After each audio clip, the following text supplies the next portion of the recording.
It's quarantine. You're sitting at home just as the weather's getting a bit better, patiently waiting for things to pass over. One thing that holds close to summer with me is concerts, and I had a few planned over the next couple months.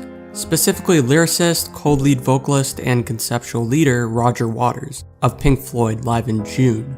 Among the cancellation, I was of course disappointed, but the best I can do is wait for the next reschedule and not really complain. Let's be real here, things have been weird. I haven't stayed inside this many weekends in my entire life, gone seeing close people in my life for this long, and played this much COD since I was 13. But the power of music once again has the capability of bringing us all together, within the comfort of our own homes. Interacting with celebrities is nothing new with many of us, but live streaming hasn't meant this much until the pandemic.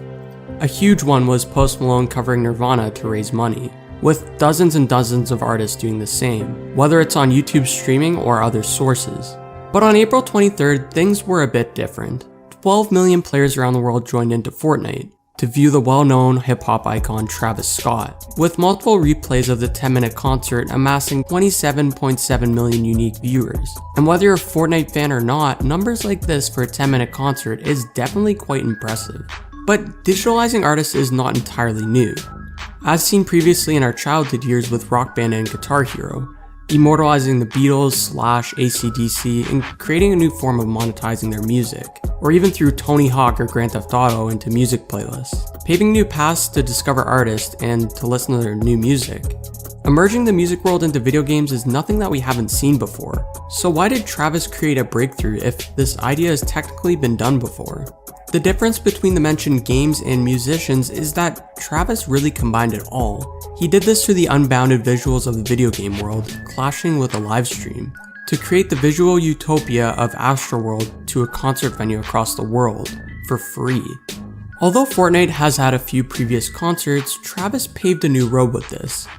As spoken in a previous video about singles, hype is naturally created through social media music videos for an upcoming album. Things changed with the debut single of The Scots by throwing the largest virtual promotional concert for free, shooting the single to the #1 of the Hot 100, being Cudi's first in that category, with the event of course being accompanied by a limited selection of merchandise, in total probably making more than a few lengthy stops on his tours. The company Wave, created in 2016, generally holds the same concept as the Fortnite concert, and hopes to see a bigger future of virtual concerts. More recently, they've hosted John Legend and Tinashe in an avatar world of live stream concerts with no limits, with the goal of even reliving Pink Floyd and Stones concerts from the 70s, live streamed and clashed into virtual reality. Being a few months into quarantine now, I don't think that I'd ever miss buying overpriced beers at concerts this much, but here I am. Since this is just the beginning of immersive digital concerts, I do feel like it's too soon to judge their role in music. But I strongly believe that virtual concerts will never take over the authentic experience of a sweaty concert. But at the same time, I'm happy that new pathways are becoming open for artists. Hosting an immersive concert that fans from all around the world can watch at the same time is truly a breakthrough. The accessibility of these concerts for both the artist and fan creates an immersive experience that doesn't replicate, but rather produces a new means of enjoying music. Now I want to hear from you guys. Have you tuned into any live stream concerts over your quarantine?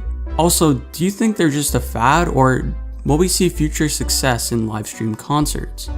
Thank you guys so much for watching, and until next time guys.